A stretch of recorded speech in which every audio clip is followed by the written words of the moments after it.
I think as far as Social Security, it's a Democrat program, and a program we need to keep alive.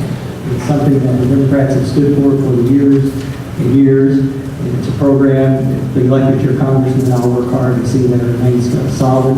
As I'm out campaigning, I get asked a question whether it's older people, middle-aged, or even young people, especially young people. They're worried what's going to happen. And I definitely believe it needs to remain a government program, not a privatization program, where we dole out the proceeds that are there. But we need to take control and see that Social Security is here for not only now, but the future. Anybody for private investment in Social Security? I have a comment on that. I think privatization of Social Security has been one great big distraction, and we've lost 8 years in being able to do something with the Social Security system. It needs reform, it needs modernization. We need to keep our promise to our seniors who've worked long and hard all their lives in the hope of having a retirement that's worthwhile. So we need to keep our promise, and in order to do that, we're going to have to modernize Social Security. This is another issue where it's going to take bipartisan effort. It's going to be both sides of the aisle coming together and saying we have a serious problem to solve. And Social Security, by the way, is not the only thing. Medicare is the much bigger gorilla in the room than Social Security. But both of them have got to have a bipartisan come together and put all the things on the table and make the politically courageous decisions we need to make them solid and keep our promise to seniors. I think that when you talk about bipartisan cooperation, there's a place and there's a time for it. But you know, if you study government, the philosophies that drive the two political parties are very different. And it's on some things we can come together, but on most things we have fundamental disagreement. And you know, if you mention the possibility of raising a tax, no Republican is going to say that they would ever consider that. And all of the Republicans who were here were trying to be the most anti-tax person. And I don't think anybody, Democrat or Republican, likes the concept of raising revenues, but at some time it's needed. Even a Republican did propose one for veterans this last year. But I really think to get this economy rolling again and moving again, that the first thing we have to do is have fiscal responsibility. We can't continue to have a budget deficit of $411 billion a year. And you know, there's a few things, you can applaud later, thank you very much. There's a few things, you know, like these oil companies that have had record high profits get $35 billion a year in subsidies. Judy mentioned Medicare. The insurance companies get $35 billion a year also in profits last year. And then if you look at the earmarkings that have occurred, there's another 17 million. So all of a sudden, all these things add up and we can start to get our budget balanced again.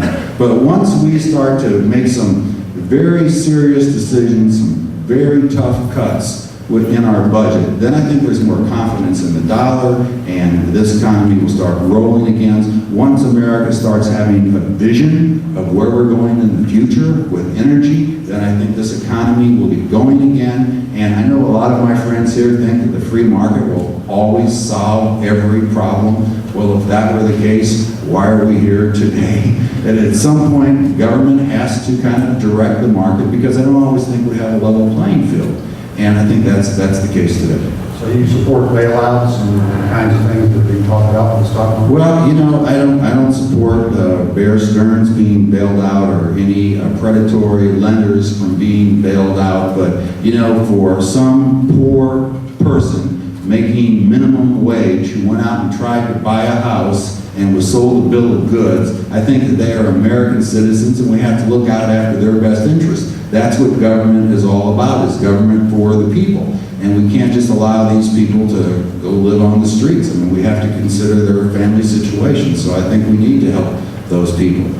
Mr. Dahl, you want to weigh in on anything you've heard? Yes, I do. First of all, this economy is the issue to begin with, and it is absolutely critical that we start getting our house in order. When we look at where we are today, we didn't get here overnight. We got here as a result of a number of years of moving in the wrong direction. And we need to turn it around. It's time for us to start looking at making sure that we're doing what we can to create jobs here at home, for instance, instead of exporting those jobs overseas. That's what's been going on the last decade. We've been watching job after job leave this state. All through North Missouri, you can find little towns that used to have manufacturing jobs that are now gone. Farmers who used to have be able to go into town and make a little extra money, who now don't have that ability. Kids of people who are in this district who have to move to other places because you can't find work here. That is not the kind of a 9th district that any of us want.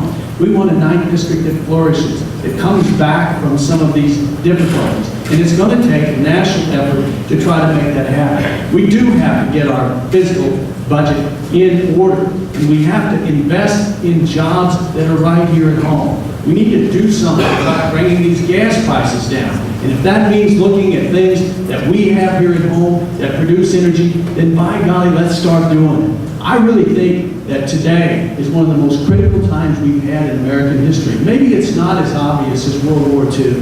Maybe it's not as obvious as something that's dramatic that is occurring. But we have got to put our policy house in order.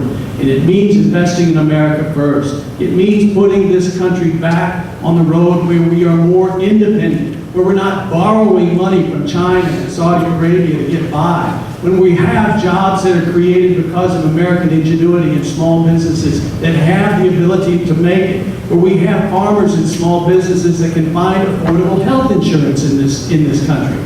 If we get back on that road, if we get back on the road that produces a stronger America, all of us will benefit, and we will all have a better tomorrow. And with that, I want to say one thing. I want to say one thing. That's an excellent speech.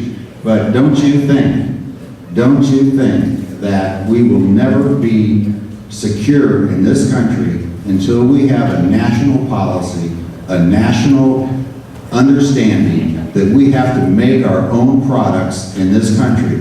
I understand there's a global economy, but I'll tell you what, I want to buy my tennis shoes, my shirts, my cars, my refrigerators, and all those things that I used to buy that were built in America. I want to buy them made in America once again. And I think no country in the world can be secure if they don't have that policy. I want to follow up on that, if it's appropriate, because this is exactly the point. When you get to the point where we look at where we were in World War II, and you mentioned it earlier, when we can start looking at moving manufacturing that we have around the country from making things that we use in our houses every day to gearing up for a world war. That is a part of our national security. It's a part of our independence. And government directed that to happen. The free market just didn't do it by itself. And it all came together. Gentlemen, It's a part of that. you definitely hijacked my question here.